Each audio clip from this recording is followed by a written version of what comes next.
Merci, Monsieur le Premier ministre. La parole est à Monsieur Thierry Benoît. Merci, mon cher président. Monsieur le ministre de l'Agriculture, je voudrais revenir sur l'accord Mercosur et je voudrais l'aborder sous l'angle agricole et sous l'angle des politiques de filière de l'industrie agroalimentaire. Cet accord a été qualifié de bon à ce stade par le président de la République, ce qui signifie que l'affaire n'est pas terminée. Tout au moins, c'est ce que je pressens. Et moi, monsieur le ministre, je veux dénoncer les conditions. Quand même, une Commission européenne qui arrive au terme de son mandat, en plein Brexit, signer ce type d'accord, c'est une honte. Je le dis tout simplement. C'est une honte. Monsieur le ministre, en disant ceci, monsieur le ministre de l'Agriculture, je ne vous attaque pas et je n'attaque pas le gouvernement. Mais je vais prendre un exemple concret. Je suis député de Bretagne et je voudrais, monsieur le ministre, vous parler de la filière volaille qui est développée dans l'Ouest et les acteurs de l'Ouest, et notamment en Bretagne, font des efforts pour structurer la filière et la tourner vers l'excellence et la haute qualité nutritionnelle. Monsieur le ministre de l'Agriculture, la situation actuelle, ce sont 900 000 tonnes de poulets qui sont importés, alors que les Anglais consomment 400 000 tonnes de ces 900 000 tonnes. Les Anglais vont quitter l'Union européenne. L'accord du Mercosur prévoit 180 000 tonnes supplémentaires. On va donc fragiliser la filière volaille, pour ne parler que de celle-ci. Et donc, la question qui est posée, la question qui se pose, monsieur le ministre, il faut intervenir au plus haut sommet, puisque cet accord, alors que les Brésiliens n'exportent pas vers les États-Unis, parce que les États-Unis ne veulent pas de poulet brésilien. Pourquoi ce qui n'est pas bon pour l'Amérique serait bon pour l'Europe? On ne peut pas rester dans cette situation.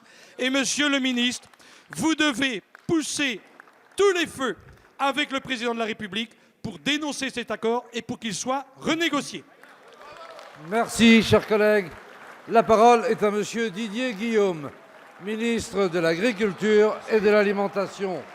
Monsieur le Président, Mesdames et Messieurs les députés, merci pour votre accueil très chaleureux et merci, Monsieur le député, pour votre question. Il n'y aura pas d'accord à n'importe quel prix et l'histoire n'est pas terminée. Vous l'avez dit et merci de l'avoir signalé. Et je crois que c'est quelque chose de très important. Nous devons encore continuer, Mesdames et Messieurs les députés, à être prudents parce que nous parlons d'un texte qu'aucun d'entre nous n'avons eu entre les mains et n'avons lu. Nous parlons d'un accord qui a été fait par la Commission, sortante avec aujourd'hui et que personne n'a eu. Donc soyons prudents et comme l'ont dit le ministre des Affaires étrangères et comme l'a dit le secrétaire d'État, nous allons attendre de savoir ce qu'il y a exactement dans ce texte. Mais je vous demande surtout, Mesdames et Messieurs, et vous dire que le gouvernement tout entier et moi-même serons vigilants et je ne serai pas le ministre qui aura sacrifié l'agriculture française sur l'autel d'un accord international. Alors vous pouvez battre des bras, battre des moulinets, faire tout ce que vous voulez.